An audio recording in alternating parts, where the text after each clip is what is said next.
श्रीमद् भागवत महापुराण दशम स्कंध 19वां अध्याय। इस अध्याय में आज आप सुनेंगे गौओं और गोपों को दावानल से बचाना। श्री सुखदेव जी कहते हैं, हे परीक्षित, उस समय जब ग्वाल बाल खेल कूद में लग गए तब उनकी गौएं बेरोक टोक चरती हुई बहुत दूर निकल गई और हरी हरी घास के लोभ से एक गहन वन में घुस गई। उनकी बकरियां, गायें और भैंसें एक वन से दूसरे वन में होती हुई आग बढ़ गई तथा गर्मी के ताप से व्याकुल हो गई। वे बेसुध सी होकर के अंत में डकारती हुई मुज्जावटी में घुस गई। जब श्री कृष्ण, बलराम और ग्वाल बालों ने देखा कि हमारे पशुओं का तो कहीं पता ठिकाना ही नहीं है, तब उन्हें अपने खेल कूद पर बड़ा पछतावा हुआ और वे बहुत कुछ खोजबीन करने पर भी अपनी गौओं का पता न लगा सके। गौएं ही तो ब्रजवासियों की जीविका का साधन थी।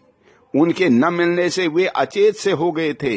अब वे गौओं के खुर और दांतों से कटी हुई घास तथा पृथ्वी पर बने हुए खुरों के चिन्हों से उनका पता लगाते हुए आगे बढ़े। अंत में उन्होंने देखा कि उनकी गौएं मुंजावटी में रास्ता भूलकर डकरा रही हैं।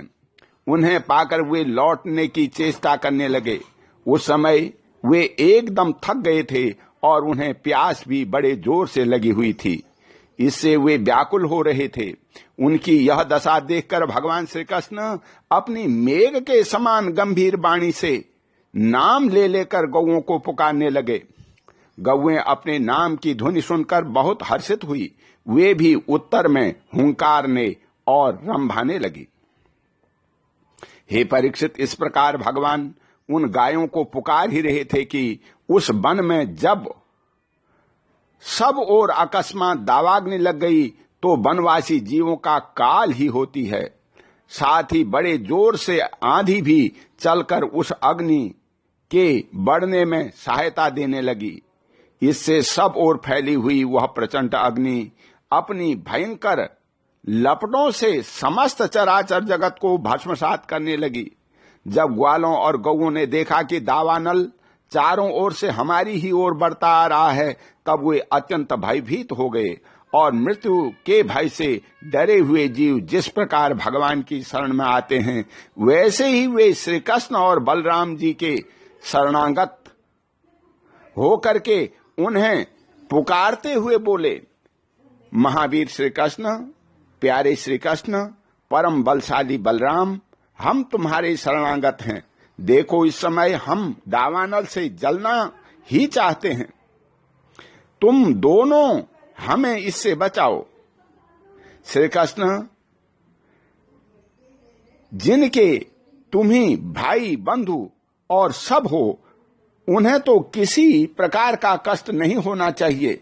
सब धर्मों के ज्ञाता श्याम सुंदर, तुम ही हमारे एकमात्र रक्षक एवं स्वामी हो। हमें केवल तुम्हारा ही भरोसा है।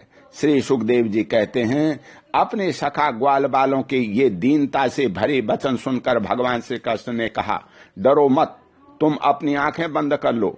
भगवान की आज्ञा सुन करके उन ग्वाल बालों ने कहा, बहुत अच्छा, और अपनी आंखें मूंद ली। तब योगेश्वर भगवान श्री कृष्ण ने उस भयंकर आग को अपने मुंह में पी लिया और इस प्रकार उन्हें उस घोर संकट से छुड़ा लिया।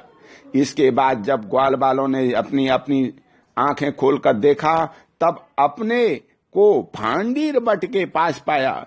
इस प्रकार अपने आप को और गौओं को दावानल से बचा देख वे ग्वाल बाल बहुत ही विस्मित हुए। श्री कृष्ण की इस योग सिद्धि और योग माया के प्रभाव को एवं दावानल से अपनी रक्षा को देखकर उन्होंने यही समझा कि श्री कृष्ण कोई देवता हैं। हे परीक्षित, सायंकाल होने पर बलराम जी के साथ भगवान श्री कृष्ण ने गौएं लौटाई और बंसी बजाते हुए उनके पीछे पीछे ब्रज की ओर यात्रा की।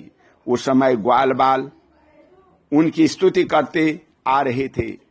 इधर ब्रज में गोपियों को श्री कृष्ण के बिना एक एक क्षण 100-100 युग के समान हो रहा था।